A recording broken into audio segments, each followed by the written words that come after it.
And welcome back to the east of the capital city this morning. We are, of course, in Tshwane. We are in Eersterust this morning on the corner of Parow and Begonia Streets, and literally a bit of a community gathering, if you will, taking place right now. But we are addressing some very serious issues here in Eersterust. And, thank you so much to Auntie Catherine Williams, who has availed her home here this morning. And everybody has come out, the ladies especially, and the gentlemen, of course, of the concerned residents, concerned parents behind me.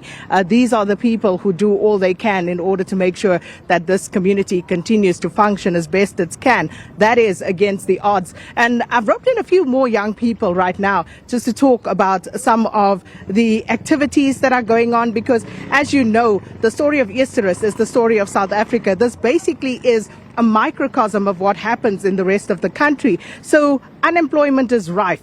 And as you heard from our previous guests, if you are idle and if you are not strong-willed, then terrible things could happen, to borrow a phrase from Donald Trump. But of course, there are also young people trying to make good things happen here in Eersterust, and I'm joined by a few of them now. First up, Benny Williams, good morning. And, as a young man here in Eersterust, talk to me briefly about your experience here and also what it is that you've done to pull yourself up by your bootstraps. Okay.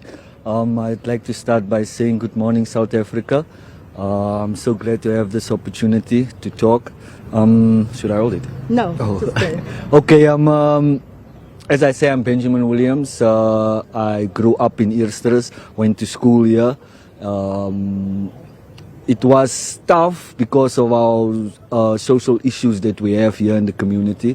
The drug abuse, things like that, unemployment.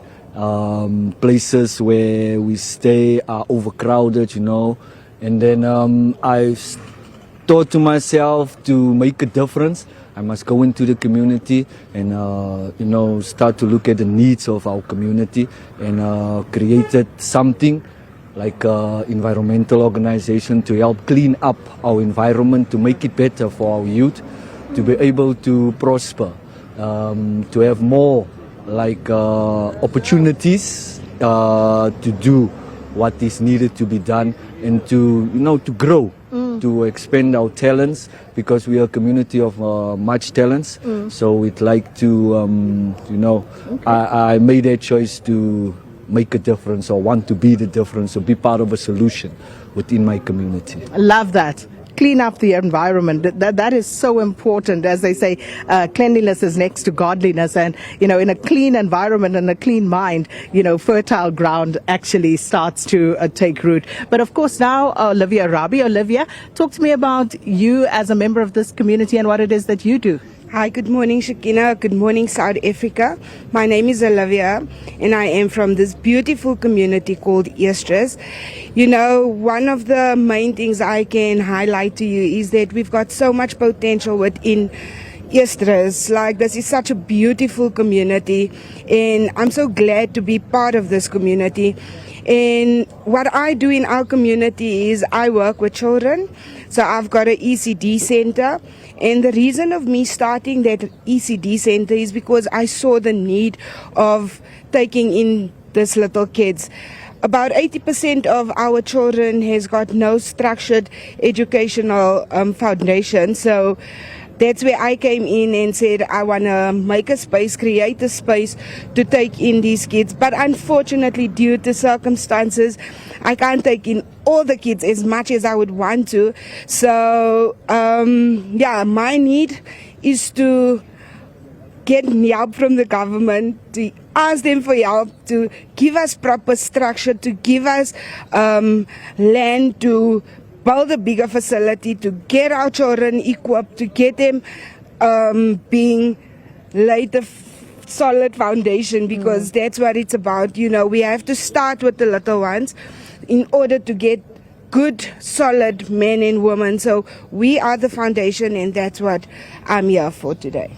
Thanks so much, Olivia. And speaking to young people in this community, and there are no employment opportunities, and we're looking at what they have done, how they have come to create opportunities out of nothing. Olivia, for example, she got into this ECD work simply by looking after families' children, and then that grew. And then, of course, I'm joined now by Kgothatso Moloto. Kgothatso, bullying, that is also quite a feature of what our young people deal with today. But what's your story?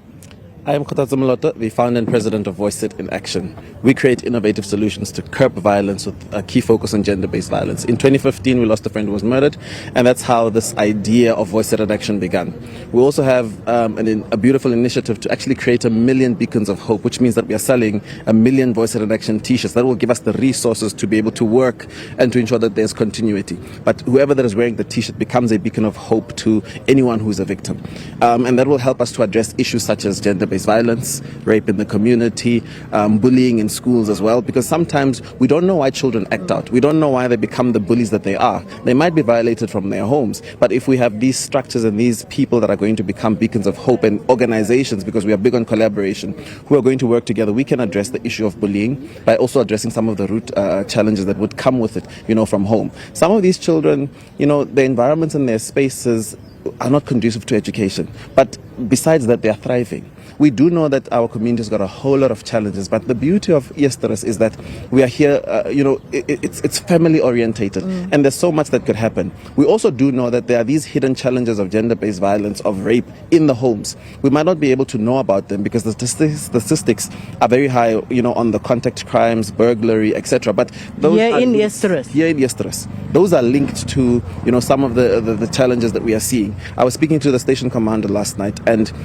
he mentioned that most of our cases are linked to gender-based violence or to rape or to human trafficking. They are all linked to a certain extent. And when you're seeing the problems, we need to develop solutions that are collaborated. We need to work together with various organizations to make sure that we can achieve our objectives. Yes, Eersterust is a beautiful place, but we still have some problems that we all need to work together to address. And as a community, let's collaborate to ensure that the necessary changes become a reality, not only for ourselves, but for the future generations as well. Yeah, important work there. Thank you so much, Kgothatso Moloto, and very important work and interesting, as he says, the linkages that are to be found between the various crimes that happen in the community. And Symphony Jacobs joins me now. Symphony, what do you do? Good morning. My name is Symphony Jacobs, and I'm proud to call Eersterust my home. We are very ambitious here in Eersterust, and we are very short on access.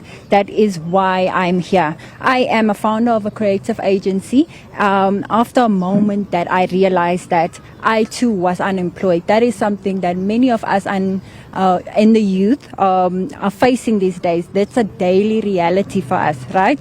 A project of the Department of Business Management in the University of Pretoria's Faculty of Economic and Management Science has just helped Mamelodi's Business Hub, and we want to actually replicate that Business Hub model in Eersterust. We have the space, we just need funding. That is why we want to call on funders, we want to call on business leaders, we want to call on government, on citizens to please come out here and help us. We have seen what happens when institutions steps up and help our communities, I mean, companies like Standard Bank, they actually they have townships where they help the economies and the youth develop, and then we have MultiChoice supporting young entrepreneurs through their innovation hubs funds, actually, sorry. And are you benefiting from that here in Eersterust? Yes, I'm benefiting from Momentum Metropolitan Foundation. They've actually helped some of us from the hub in Mamelodi, and we want to bring those resources here to Eersterust so that we can also have access. It's kind of challenging for us to sometimes go and get these opportunities, and I feel like that is one of the reasons why so many unemployed youth is there. There are so many unemployed youth in Eersterust because there's a lack of resources. I mean, if we have that kind of hub and resources here, coming from such entities, those companies, I feel like we can also thrive and then also do, what other companies and communities are doing. Yeah, and just listening to some of the young people here in Eersterust, because as we know, unemployment is very high in South Africa, especially among the youth, and they unfortunately are not going to find the jobs, going out there and seeking them. So it's incumbent on everyone to try and be a creator of those jobs as far as they can. But of course, we will come back and, some of the young people we spoke to earlier, we'll speak to them again just to find out, how do you get yourself out of a drug addiction? And I've listened to some very interesting ways, because you would think that it's always about going to a rehab facility, but not necessarily. And they will share with us exactly how they manage to overcome their addiction. So honing in on some of the socio-economic ills here in Moloto, in Eersterust, I should say, and of course just speaking to the youth in the main, but would also speak to some of the parents here who have carried these young people and continue to offer them support. But for now, it's 8 o'clock and it's time for the latest news with Leanne.